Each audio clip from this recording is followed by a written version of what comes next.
ফেসবুকে আনারকলি ফলের ভিডিও দেখতে দেখতে কেমন জানি আমারও মন চাইলো খাইতে। তো আমিও কক্সবাজার গিয়ে এই আনারকলি ফলের সন্ধান করতে করতে দেখি আমার সামনেই সুগন্ধা বীজের নামতেই দেখি আনারকলি ফল অনেকেই বিক্রি করতেছে, অনেকগুলো দোকানদার।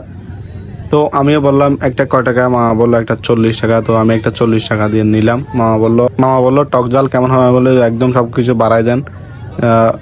তো মামা সবকিছু বাড়াই দিয়ে দিল।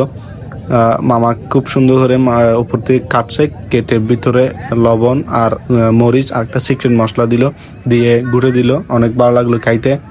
তো ফেসবুকে দেখলাম আমি এই আনারকলি ফল নাকি 120 টাকা 130 টাকা এরকম বিক্রি করতেছে। বাস্তবে এসে দেখতেছি এখানে মাত্র 40 টাকা। হয়তো এখন সিজন তাই হয়তো দাম কম, আর আনসিজন আসলে হয়তো দাম বেশি থাকে, কেননা এটা ফল গাছে ধরে। তো গাছে যদি কম ধরে তাহলে দাম বেড়ে যায়, এটাই স্বাভাবিক বাংলাদেশের নিয়ম। তো খেয়ে অনেক ভালো লাগলো। আমার ফ্রেন্ডে বললাম তুই একটু খেয়ে দেখ। মা বলতেছে এটা আমার খাইতে মন চায় না, কিন্তু এই আনারকলি ফলের বিচিটা খুব খাইতে ভালো লাগে, কেননা এটা আওয়াজটাই অনেক অন্যরকম, টক টক ঝাল ঝাল, অনেক ভালো লাগে। আমি নেক্সট টাইম গেলে আবারও খাবো, আবারও ট্রাই করব।